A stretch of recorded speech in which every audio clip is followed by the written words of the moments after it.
Selamat pagi saudara, Anda menyaksikan Breaking News Kompas TV bersama saya Muhammad Syahriza. Barusan saja kita lihat bahwa kirap bendera pusaka yang akan dilangsungkan perjalanan dari Monas menuju Halim Perdana Kusuma untuk selanjutnya diterbangkan ke Ibu Kota Nusantara di Kalimantan Timur.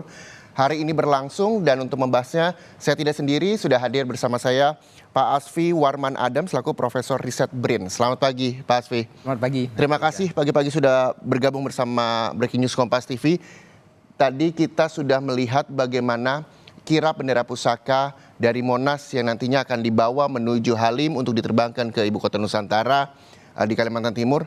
Anda melihatnya seperti apa? Ini menjadi salah satu masyarakat bisa melihat bagaimana perjalanan kirap dari Monas menuju Halim untuk nantinya dibawa ke IKN. Sebelumnya kirap ini hanya singkat ya, dari Monas ke Istana gitu. Nah, ini kirap yang sangat panjang karena dari Monas itu dibawa ke Halim Perdana Kusuma dan nanti diterbangkan ke Balikpapan. Nah, dari Balikpapan dengan kirap lagi ke IKN Nusantara. Jadi dalam perjalanan yang panjang ini yang tergambar itu juga adalah perpindahan ibu kota. Untuk pertama kalinya juga dalam sejarah Indonesia, upacara 17 Agustus itu dilakukan pada dua tempat.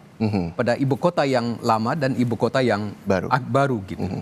Jadi ini suatu yang luar biasa yang pertama kali terjadi gitu, yang juga terkait dengan perpindahan ibu kota gitu. Iya, Prof, kalau misalnya kita bisa lihat gambar, ini adalah gambar terkini di Monas. Banyak sekali masyarakat yang juga melihat, menyaksikan kirap bendera pusaka dari Monas ke IKN.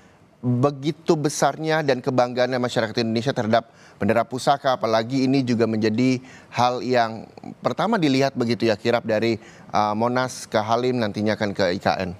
Anda melihatnya seperti apa, Prof? Tuh, bagaimana banyak masyarakat juga membawa bendera-bendera merah putih ikut memeriahkan acara kirap bendera pusaka dari Monas ke IKN, Prof? Ya, ini mengingatkan kita pada masa-masa yang lalu ketika bendera ini, bendera pusaka dan bendera merah putih itu juga menjadi kebanggaan Indonesia, menjadi ungkapan rasa nasionalis. Karena upacara yang sangat banyak menggunakan bendera merah putih itu adalah pada awal kemerdekaan. Pada tanggal 19 September tahun 45 ada rapat akbar di IKADA di Monas sekarang, dan itu ada ribuan orang yang membawa bendera untuk memperlihatkan kesetiaan mereka, dukungan mereka terhadap pemerintah. Jadi ini ya, sekali lagi ada rasa nasionalisme di dalam penaikan bendera, pemunculan bendera, kegiatan untuk menghadiri upacara ini. Oke. Nah, kalau misalnya kita menelisik sedikit sejarah dari bendera merah putih, bendera pusaka Indonesia begitu, Prof. Dari pandangan Profesor, seperti apa sih sebenarnya sejarah singkat saja dari bendera merah putih yang mungkin bisa kembali di-share dan diingatkan untuk seluruh masyarakat Indonesia, Prof? Ya, bendera merah putih itu adalah ikon, adalah lambang, adalah simbol dari Indonesia. Nah, ketika Indonesia akan merdeka gitu, Soekarno dan Hatta dan Bagus Hadikusumo itu yang menjadi anggota Chua Sang-ngiin itu datang ke Jepang dan mereka menuntut supaya kita bisa mempunyai bendera dan bisa dikibarkan di Indonesia selain dari lagu kebangsaan. Itu yang sejak tahun 43 dituntut kepada Jepang. Nah, Jepang yang kemudian mengalami kemunduran di dalam peperangan, bersikap lunak terhadap Indonesia, maka pada bulan September tahun 44 mulai dibolehkan untuk membuat bendera dan mengibarkannya. Jadi itulah yang dilakukan atau dijahit oleh Ibu Fatmawati itu pada bulan November tahun 44. Ya. Nah, sebelum kita membahas lagi lebih jauh sebenarnya sebagaimana sejarah akhirnya bendera merah putih itu menjadi kebanggaan masyarakat Indonesia, yang kita lihat sekarang nih, Prof, di layar televisi Kompas TV, ini adalah bendera merah putih dan juga teks proklamasi, begitu ya, Prof? Nah, ini apakah duplikat atau asli menurut pandangan Prof? Karena memang ada yang menyebutkan ini asli, bahkan ini duplikat begitu. Kalau Prof melihatnya seperti apa, Prof? Kalau teks merah putih itu duplikat karena yang Salinan, aslinya itu akan ada itu di Arsip Nasional Republik Indonesia. Ya. Jadi itu salinan. Sedangkan yang bendera pusaka itu saya tidak tahu persis yang sekarang ini yang dibawa bendera pusaka yang cuma satu itu atau bendera pusakanya digunakan atau tetap di Jakarta, sedangkan yang dibawa ke IKN itu adalah duplikatnya gitu. Menurut informasi yang saya baca dari pihak istana, yang dibawa ke IKN itu hanya duplikatnya. Oke. Dan ini nantinya juga menjadi tontonan bagi masyarakat Indonesia, bagaimana kira bendera pusaka pagi hari ini akan berangkat dari Monas menuju ke IKN. Nah, kalau kita melihat kembali dari sejarah bendera merah putih, tadi Prof juga menyampaikan sebegitu bangganya masyarakat Indonesia dengan bendera pusaka. Apalagi di saat itu juga banyak sekali cerita-cerita yang banyak anak-anak dengarkan begitu waktu saya zaman SD. Ini bendera merah putih asalnya dari bendera Belanda yang akhirnya dirobek oleh salah seorang pemuda dan akhirnya bisa dikibarkan untuk kemerdekaan RI begitu, Prof. Memang ada ya bendera Belanda yang dirobek itu di Surabaya. Itu dalam peristiwa 10 November tahun 45. Tapi ini bukan, ini bendera yang memang disiapkan. Dijahit. Jadi bukan bendera yang diambil dari spanduk tukang soto, bukan. Tapi ini bendera yang kainnya itu diberikan oleh kepala propaganda Jepang di Jakarta, Shimizu, dan diberikan kepada Ibu Fatmawati yang kemudian menjahitnya gitu. Oke. Nah, kalau untuk bahannya sendiri, Prof, pada saat itu Ibu Fatmawati, ada yang bilang ini dari wol Inggris, ada kain wol biasa dari bahan dari Inggris dan sebagainya. Prof melihatnya kalau misal pada saat zaman dulu, sejarahnya seperti apa sih untuk jenis bahan bendera pusaka merah putih ini? Bahannya itu dari gudang Jepang yang ada di pintu air di Jakarta, itu yang dipakai gitu. Jadi kain yang cukup bagus pada saat itu, karena kita tahu pada zaman Jepang itu kita kesulitan, orang juga memakai pakaian itu ada yang dari goni dan lain-lain. Tetapi ini kain dari milik Jepang yang itu yang diberikan. Kita tahu bahwa Jepang ketika itu bersikap lunak terhadap Indonesia karena ingin dukungan dari pemerintah, bukan dari pemerintah, dari rakyat Indonesia di dalam peperangan Asia Timur Raya itu. Nah, itu yang diberikan kepada Fatmawati yang dijahit oleh Ibu Fatmawati gitu. Oke, saat itu ukuran bendera 2,7 kali 2 atau seperti apa, Prof? Dari awal ukuran bendera itu pada tahun 45 itu adalah yang dikibarkan di sana adalah 2 kali 3 meter gitu. Tetapi kita tahu juga bahwa pada tahun 2014 itu bendera pusaka itu diukur, itu sudah menyusut beberapa senti panjang dan lebarnya. Kita maklum sudah sekian. Dan bendera pusaka itu hanya dikibarkan dari tahun 45 sampai tahun 68. Jadi setelah tahun 68 itu bendera itu istirahat gitu ya, karena kondisinya yang sudah tidak memungkinkan lagi untuk dikibarkan dan warnanya juga sudah sedikit berubah gitu. Jadi kemudian tahun 69 dibuat untuk pertama kalinya duplikat bendera pusaka itu dan kemudian dibagikan ke seluruh gubernur di seluruh Indonesia. Tahun 69 untuk pertama kalinya duplikat yang pertama gitu.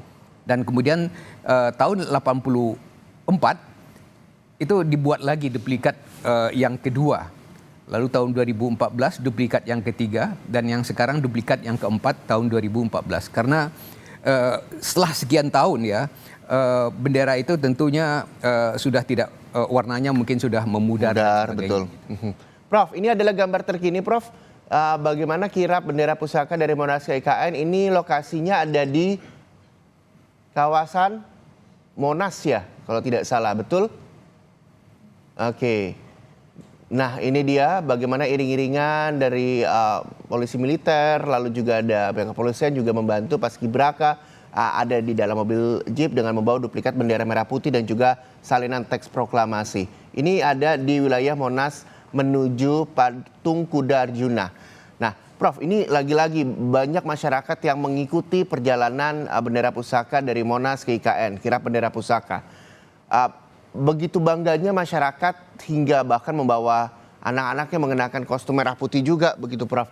Ini adalah pemandangan yang juga menjadi hal yang baru begitu ya, jadi bagi masyarakat Indonesia, ditambah lagi juga belakangan Olimpiade juga Indonesia menyumbangkan emas begitu, ditambah lagi ini di bulan kemerdekaan Indonesia. Banyak sekali animo masyarakat dan juga kebanggaan yang mereka sampaikan pada saat menyaksikan kirap bendera pusaka. Apa sebenarnya makna yang bisa diambil dari kirap bendera pusaka dari Monas KIKN ini Prof, kalau dari pandangan Profesor? Ya, ini peristiwa yang diadakan yang sekali lagi itu membangkitkan nasionalisme kita. Kita juga tahu bahwa di Olimpiade misalnya ketika kita memperoleh medali itu diperdengarkan lagu Indonesia Raya dan bendera merah putih itu dikibarkan. Jadi ada lambang itu yang memperlihatkan bahwa kita hadir di dunia gitu. Kita juga berprestasi di dunia gitu. Nah, ini yang saya lihat juga di dalam upacara semacam ini. Kita membangkitkan kita gitu bahwa bangsa ini dulunya pernah berjuang dan sekarang akan terus meneruskan kehidupan berbangsa ini dengan dengan rasa nasionalisme yang tinggi gitu. Itu yang terlihat dari upacara ini yang tahun ini merupakan kirap yang terpanjang. Betul. Dalam sejarah. Nah, kalau ngomongin masalah perpindahan ini kan dari Monas menuju Halim terus menuju ke Balikpapan dan IKN gitu Prof. Kalau melihat sejarah dari bendera pusaka yang juga turut berpindah-pindah, bisa dijelaskan kembali Prof, pindahnya sebenarnya dari awal mulai dijahit Ibu Fatmawati lalu dibawa, ini pindahnya ke kota mana saja Prof? Ya, jadi dijahit Ibu Fatmawati itu tahun 44 ya, dan kemudian bulan Januari tahun 46 Bung Karno terpaksa pindah ke ibu kota, ke Yogyakarta. Naik kereta api dan bendera merah putih itu dibawa ke Yogyakarta dan dikibarkan di Gedung Agung di Yogyakarta. Kemudian pada bulan Desember tahun 48 itu terjadi agresi militer Belanda yang kedua. Nah, Bung Karno itu merasa khawatir bahwa bendera ini akan disita atau disobek oleh Belanda. Kemudian Bung Karno menitipkan kepada ajudannya Usen Mutahar. Dan Usen Mutahar ini kemudian berpikir bahwa tidak aman kalau bendera itu dalam keadaan yang utuh gitu. Jadi oleh sebab itu dia memasukkan bendera itu ke dalam kopernya. Sudah dibagi dua. Jadi jahitannya dilepas sehingga hanya ada dua kain, merah dan kain putih yang terpisah gitu. Jadi orang tidak melihat itu sebagai bendera gitu. Ya. Dan itu yang dibawa ketika Usen Mutahar ditangkap sampai ke Semarang. Dan dari Semarang kemudian Usen Mutahar yang bisa lolos itu ke Jakarta. Nah, di Jakarta bendera itu kemudian yang sudah dilepas itu dijahit kembali. Usen Mutahar meminjam mesin jahit seorang dokter perempuan gitu dan kemudian dijahit dan kemudian bendera yang sudah dijahit itu dititipkan kepada Sujono namanya, seorang anggota delegasi Indonesia untuk dibawa ke Bangka di tempat Bung Karno diasingkan. Jadi bendera merah putih, bendera pusaka itu dibawa ke Bangka. Dan dari Bangka ketika Bung Karno itu kembali ke Jogja pada bulan Juli tahun 49, bendera itu kembali dibawa ke Jogja dan dikibarkan di Jogja. Nah, yang menarik itu adalah pada bulan Desember tahun 49, tanggal 28 Desember tahun 49, Bung Karno pindah ke Jakarta, kembali ke Jakarta, naik pesawat dari Jogja itu ke Bandara Kemayoran. Yang menarik itu adalah bahwa bendera itu yang ditaruh di dalam peti itu, di dalam pesawat itu, yang pertama kali dikeluarkan ketika pesawat mendarat di Kemayoran itu adalah bendera merah putih itu. Bukan Soekarno dan lain-lain, tetapi bendera merah putih itu. Dan rakyat yang menunggu Bung Karno di lapangan itu berjubel gitu melihat yang keluar pertama itu adalah bendera merah putih. Jadi ini memperlihatkan juga kebanggaan, penghargaan juga terhadap bendera merah putih. Dan sejak itu kemudian dikibarkan di istana di Jakarta. Oke.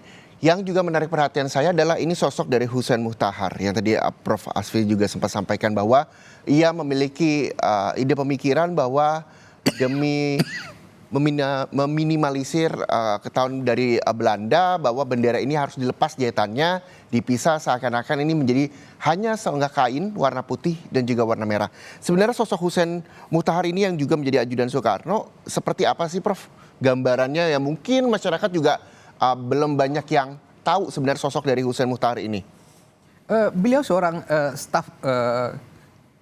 kepala staf Angkatan Laut ya, kemudian diminta oleh Bung Karno untuk menjadi ajudan. Dan Hussein Mutahar ini sangat dekat dengan bendera.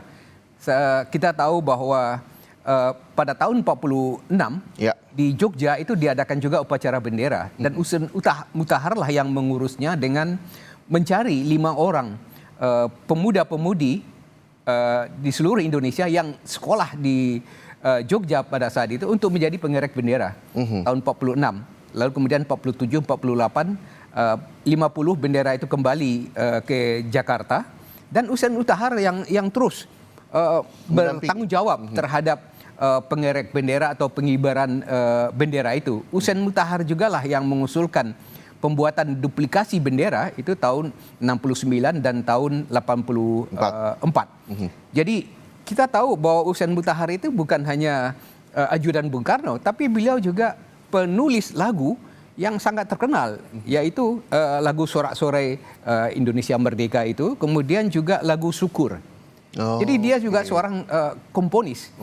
Dia seorang pembina kepanduan, pembina pramuka, dan kemudian sempat menjadi dirjen di Pemuda dan Pramuka, dan yang menarik juga terakhir menjadi duta besar Indonesia di Vatikan gitu. Ya. Seorang Habib yang menjadi duta besar Indonesia di pemerintahan Katolik ya, Vatikan gitu. Nah, Hussein Mutahar sangat besar jasanya gitu, bahwa beliaulah yang menyelamatkan bendera merah putih itu tahun 48 dalam agresi militer. Dan karena itu Hussein Mutahar juga diberi bintang Mahaputra oleh pemerintah Indonesia atas jasa-jasanya itu gitu. Betul. Jadi seorang yang sangat berjasa terhadap bendera merah putih, tetapi juga terhadap upacara bendera yang ada di istana gitu. Oke, itu dia sosok Hussein Mutahar yang juga tidak lepas dari bendera pusaka merah putih begitu ya Prof ya. Yeah. Nah, saya akan menunjukkan lagi kepada pemirsa dan juga Profesor, ini adalah kondisi terkini di kawasan Monas, Jakarta dan juga Bundaran Hotel Indonesia. Karena memang ini menjadi rute perjalanan dari bendera pusaka dari Monas menuju ke Halim Perdana Kusuma untuk selanjutnya diterbangkan ke Balikpapan menuju ke Ibu Kota Nusantara di Kalimantan Timur. Marching band juga terus mengiringi perjalanan dari bendera pusaka yang nantinya juga udah disambut sama sejumlah warga di Bundaran Hotel Indonesia. Dan kita juga nanti akan melihat dan melaporkan kondisi terkini dari kirap bendera pusaka dari Monas ke Halim Perdana Kusuma untuk diterbangkan ke IKN. Kita akan melihat kondisi terkini di sana. Kita akan besarkan gambar agar Anda bisa melihat bagaimana kemeriahan kirap bendera pusaka dari Monas ke IKN. Ini adalah lokasi di kawasan Monas, Jakarta Pusat.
Oke, saudara, ini kirap bendera pusaka dari Monas yang nantinya akan menuju ke Bundaran Hotel Indonesia. Selanjutnya akan dibawa ke Halim Perdana Kusuma, melewati Semanggi dan Gatot Subroto. Dari Halim, bendera pusaka ini akan diterbangkan menuju Balikpapan dan nantinya akan dibawa ke Ibu Kota Nusantara. Tadi kita juga melihat bersama Kepala Sekretariat Presiden, Satpres, Pak Heru Budi, yang juga menyapa warga yang menyaksikan kirap bendera pusaka dari Monas ke IKN. Masih bersama saya di studio ada Profesor Riset Brin, Pak Asfi Warman Adam. Kita membahas sosok-sosok siapa saja yang mungkin luput dari ingatan masyarakat Indonesia yang juga berperan dalam bendera pusaka untuk kemerdekaan Republik Indonesia. Tadi kita sudah menyebutkan ada Hussein Muhtahar, ia adalah ajudan Soekarno yang membawa bendera dari ke Yogyakarta di tahun 46. Lalu juga ada sosok Sujono yang membawa bendera ke Bangka, tempat pengasingan Soekarno. Prof, kalau misalnya melihat sosok ini, kalau tadi Hussein Muhtahar tidak hanya sebagai ajudan Soekarno, tapi beliau adalah orang yang juga banyak berperan untuk Indonesia, terutama untuk bendera merah putih. Lalu bagaimana dengan sosok Sujono? Sujono itu tidak banyak perannya ya, kecuali mengantarkan bendera merah putih gitu. Juga ada tokoh yang lain yang ketika pencarian kain untuk bendera merah putih itu ada Shimizu, tokoh Jepang, kepala propaganda Jepang, tetapi juga ada stafnya Khairul Basri. Nah, Khairul Basri lah yang mencari bendera merah putih itu di gudang Jepang di pintu air. Jadi Khairul Basri lah yang kemudian mengantarkan kain itu ke Ibu Fatmawati. Tapi selain itu Khairul Basri itu juga ya berjasa juga untuk mendapatkan rumah untuk Bung Karno di Pegangsaan Timur 56 gitu. Nah, tapi kita jangan lupa gitu bahwa meskipun sekedar menjahit itu dilakukan dengan susah payah oleh Fatmawati karena ketika itu pada bulan September tahun 44 itu beliau sedang hamil tua gitu. Jadi kita tahu bahwa kemudian lahir Guntur Soekarno Putra itu bulan November. Nah, dalam kondisi itu beliau menjahit bendera merah putih itu gitu. Nah, tadi selain berarti kurang lebih ada 3 selain banyak tokoh yang juga berperan dalam bendera pusaka kita untuk kemerdekaan RI gitu, lalu juga ini Sujono yang membawa bendera itu ke Bangka, tempat pengasingannya Presiden Soekarno. Ceritanya seperti apa sih Prof saat itu yang Profesor ketahui begitu terkait dengan bendera yang sempat dibawa ke tempat pengasingannya Bung Karno? Karena Bung Karno yang diasingkan ketika ditangkap kemudian diasingkan dibawa ke Prapat, Brastagi dan kemudian ke Bangka. Nah, Bung Karno itu ingat bahwa beliau menitipkan bendera itu kepada Hussein Muhtahar. Dan beliau berkirim surat melalui kurir itu menanyakan apakah bendera itu masih ada pada Hussein Muhtahar. Dan kemudian Hussein Muhtahar yang menitipkan itu kepada Sujono yang kebetulan akan ke Bangka. Jadi di sini yang sangat terlihat itu adalah Bung Karno tidak mau terpisah dari bendera, meskipun beliau di pengasingan, beliau ingin bendera itu di samping beliau. Gitu. Nah, ini terjadi juga pada semua presiden gitu. Kenapa? Karena kemudian pada tahun 67 misalnya Bung Karno itu harus keluar dari Istana Bogor. Dan yang dia bawa keluar dari Istana Bogor itu adalah beliau tidak tinggalkan bendera. Bendera pusaka itu dibawa oleh Bung Karno keluar dari Istana Bogor. Dan ketika pada tahun 67 itu akan ada peringatan 17 Agustus, Jenderal Soeharto yang menjadi pejabat presiden waktu itu sangat bingung di mana benderanya kok nggak ada. Kemudian ditanyakan, Bung Karno mengatakan supaya 4 panglima angkatan itu datang menemui beliau. Dan kemudian Bung Karno membawa atau bersama-sama dengan 4 panglima angkatan itu, waktu itu kepolisian juga angkatan, ke Monas. Dan ternyata beliau Bung Karno menyimpan bendera pusaka itu di Monas. Dan diserahkan kepada 4 kepala staf angkatan itu. Jadi dan kemudian pada tahun 67 bendera pusaka itu dikibarkan dan juga tahun 68 dan kemudian karena kondisinya itu sudah sangat menyusut, maka tahun 69 itu dibuat duplikat. Duplikat pertama. Tapi yang menarik juga adalah bahwa di sepanjang Orde Baru itu bendera pusaka itu ternyata tidak disimpan di istana. Presiden Soeharto itu menyimpan bendera pusaka itu di rumahnya di Cendana 8. Dan bendera pusaka itu baru dibawa ke istana itu pada malam hari sebelum upacara bendera. Jadi sepanjang Orde Baru Presiden Soeharto pun menyimpan bendera itu pusaka tersebut di rumahnya, kediamannya. Ya. Gitu. Nah, sebelum membahas lebih jauh bagaimana akhirnya bendera pusaka ini sempat disimpan di Cendana pada saat masa pemerintah Presiden Soeharto, saya juga akan membahas ini. Tadi Prof juga menyampaikan bahwa kalau kita melihat sosok Presiden Indonesia selalu dekat dengan bendera pusaka.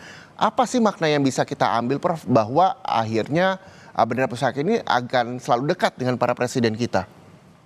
Ya, itu sesuatu yang sangat penting ya. Itu simbol negara yang sangat penting. Jadi itulah sebabnya gitu. Ada perdebatan juga, misalnya bendera pusaka ini itu disimpan di Monas atau di istana gitu. Karena saya juga mendengar bahwa sekarang bendera itu disimpan di istana. Ya. Mungkin lebih aman gitu. Nah, tapi persoalannya adalah bahwa undang-undangnya itu harus dirubah, direvisi gitu. Karena di dalam undang-undang itu disebutkan bendera itu disimpan di Monas. Monas, ya. Nah, tadi Prof juga sempat menyinggung bahwa pada saat pemerintahan Orde Baru, masa jabatan Presiden Soeharto, bendera ini ada kediamannya di Cendana. Lalu bagaimana prosesnya sampai akhirnya bendera bisa dibawa kembali ke Istana Merdeka? Jadi pada bulan Mei tahun 98 ketika Soeharto menyatakan berhenti sebagai presiden, maka bendera itu diserahkan kembali ke Sekretariat Negara gitu.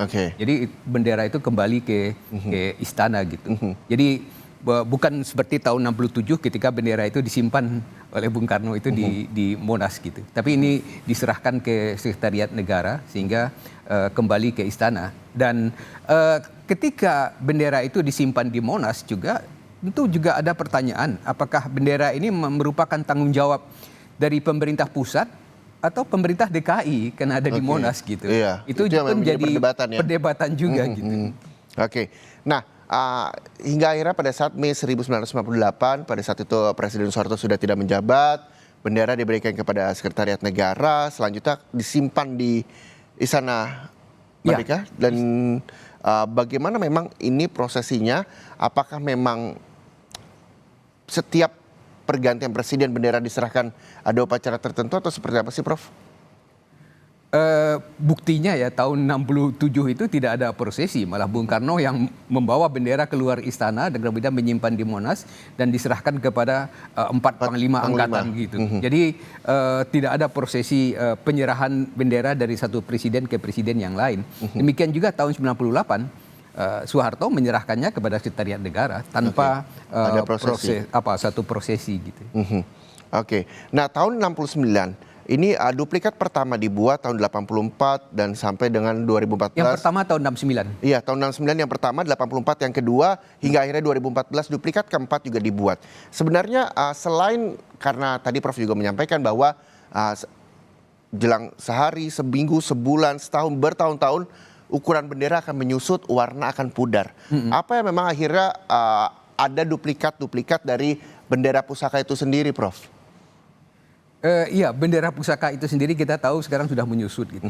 Sedangkan duplikatnya juga sama halnya gitu. Seperti duplikat yang pertama itu hampir 30 tahun ya, dari tahun 84 sampai 2014 gitu. Nah, yang terakhir ini lebih cepat waktunya, hanya 10 tahun. Nah, yang keempat kita tidak tahu sampai berapa lama itu digunakan duplikat yang keempat ini. Dan ini saudara, kita juga masih akan memantau terus bagaimana kirap bendera pusaka dari Monas KKN. Rombongan kirap sudah berada di Bundaran Hotel Indonesia dan nantinya akan menuju melewati Semanggi, Gatot Subroto, Halim Perdana Kusuma untuk selanjutnya diterbangkan dengan Boeing milik TNI AU ke Balikpapan dan nantinya akan dibawa ke ibu kota Nusantara di Kalimantan Timur. Prof, kalau misalnya kita lihat bagaimana semua perjalanan, jalanan ditutup, hanya untuk mengantarkan bendera pusaka dari Monas menuju ke Halim Perdana Kusuma dengan disambut sejumlah warga Jakarta dan juga mungkin luar kota yang sengaja datang untuk melihat kirap bendera pusaka dari Monas ke IKN. Iring-iringan ini menjadi tontonan. Kalau misalnya kita masyarakat Indonesia menganggap bahwa cocokologi nih, karena pada saat ini di bulan Agustus kemerdekaan Indonesia, terus juga belakangan Indonesia mendapatkan 2 medali emas dan 1 perunggu di Olimpiade. Ini juga menjadi suntikan semangat buat masyarakat Indonesia merayakan kemerdekaan RI ke-79. Anda kalau melihat fenomena momen seperti itu bagaimana, Prof? Saya melihat dengan rasa syukur gitu ya. Dengan rasa syukur bahwa bendera pusaka itu masih ada, Indonesia itu masih ada, dan kita juga bisa berkiprah di dunia gitu dalam bidang olahraga misalnya di Olimpiade gitu. Nah ini yang tidak lain tidak bukan dalam peringatan proklamasi ini kembali membuat kita berefleksi gitu tentang eksistensi negara kita yang bisa hidup sampai 79 tahun gitu. Tapi pertanyaannya kemudian gitu, setelah itu apa gitu? Kita mau kemana? Itu juga merupakan pertanyaan lanjutan gitu. Nah, selain bendera pusaka, Prof, yang memang saat ini dibawa adalah salinan teks proklamasi. Kalau melihat sejarahnya seperti apa sih, Prof, salinan teks proklamasi itu, Prof? Ada 2 salinan teks proklamasi yang pertama itu adalah teks proklamasi yang ditulis dengan tulisan tangan oleh Bung Karno yang dicoret-coret gitu. Pada 17 Agustus tahun 45 atau 16 Agustus tahun 45, kertas yang dicoret-coret itu dibuang ke tempat sampah gitu. Dan kemudian ditemukan oleh BM Dia ya, dan disimpan oleh BM Dia, dan kemudian beberapa tahun kemudian jauh sesudah itu baru diserahkan. Padahal itu teks yang otentik ya.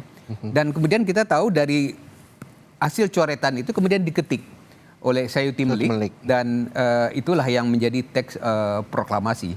Jadi keduanya itu yang sekarang itu ada di Arsip Nasional Republik Indonesia yang otentiknya. Nah, ini adalah salinan yang nantinya akan dibawa.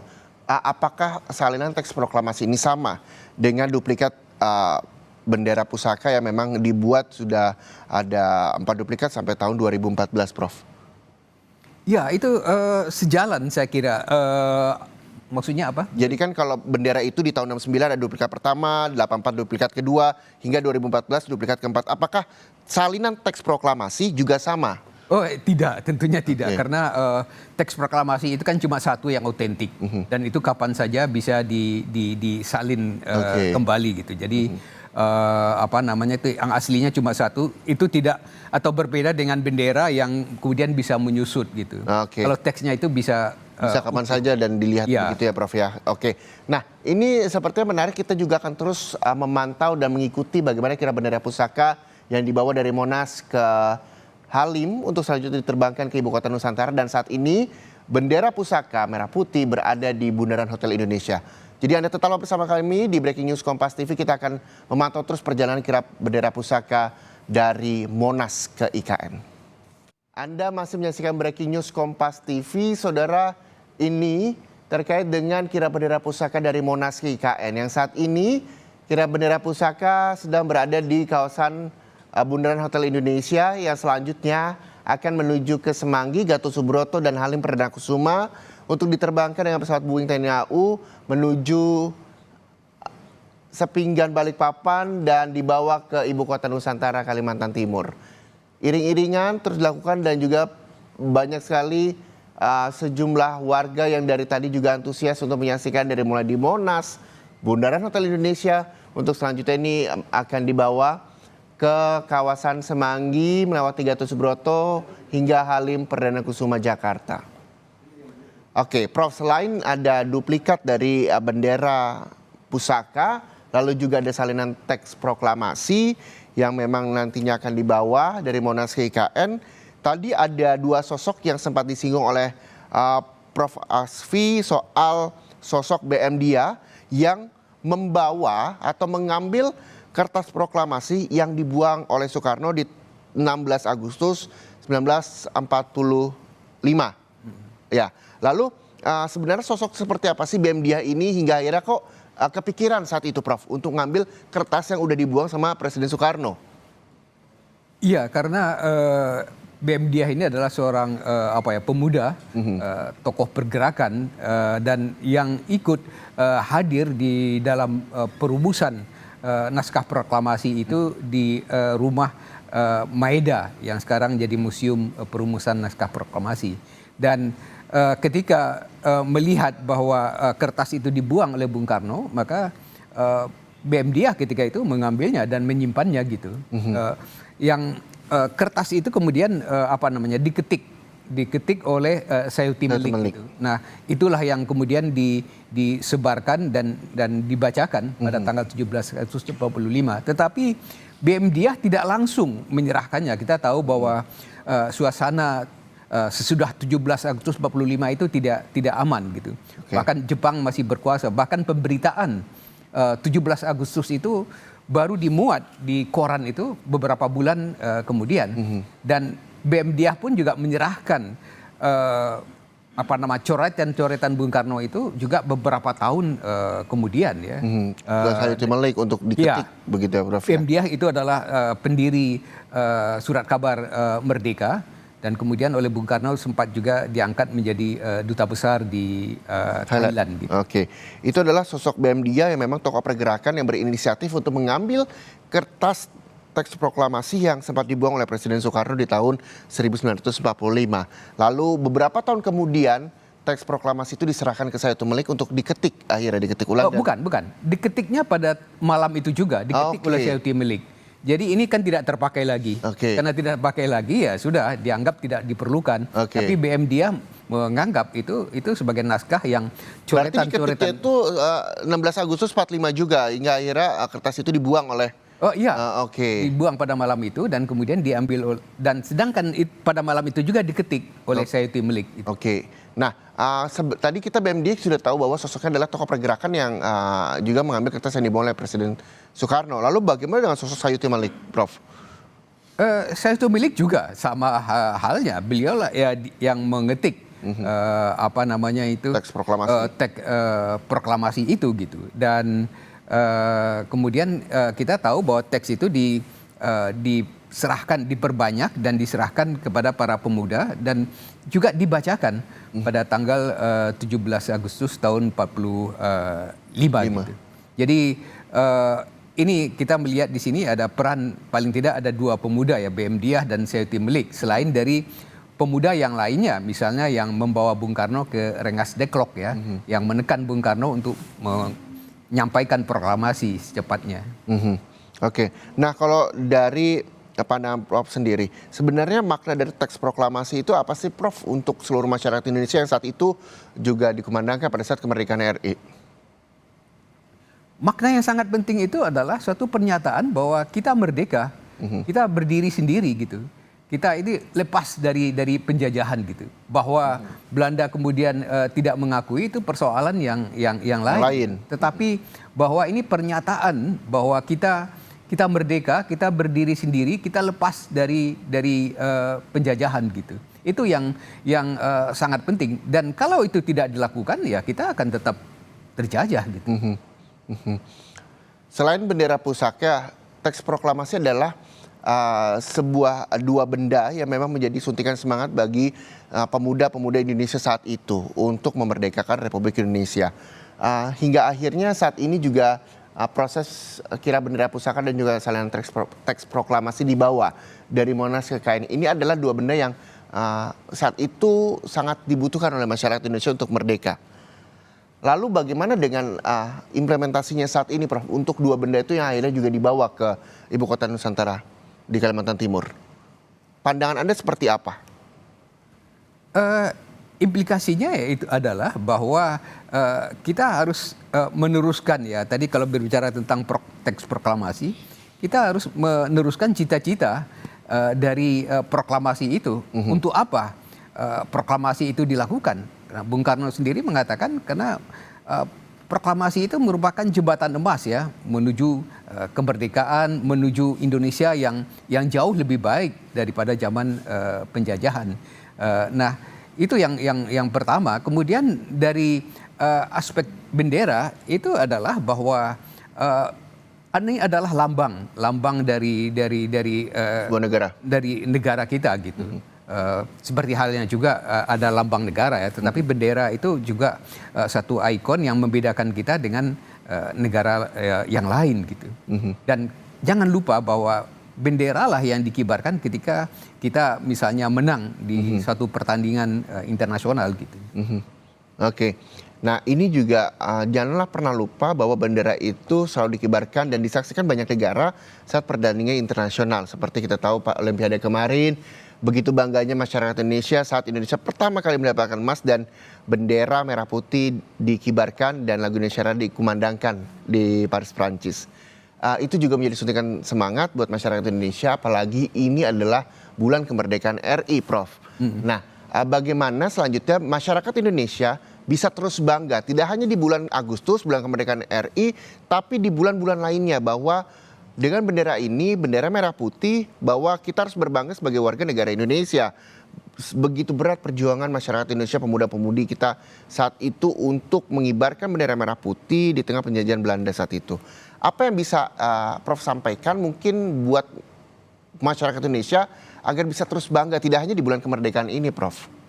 Ya, itulah sebabnya gitu. Kita dari dulu itu ada apa yang disebut dengan upacara bendera gitu. Upacara bendera itu bisa sekali sebulan, kadang-kadang juga sekali seminggu gitu. Itu kan mengingatkan kita tentang cita-cita kita bernegara dan berbangsa. Tapi juga jangan lupa pada upacara itu ada dua hal yang dilakukan, bukan hanya penaikan bendera, tetapi juga mendengarkan lagu kebangsaan.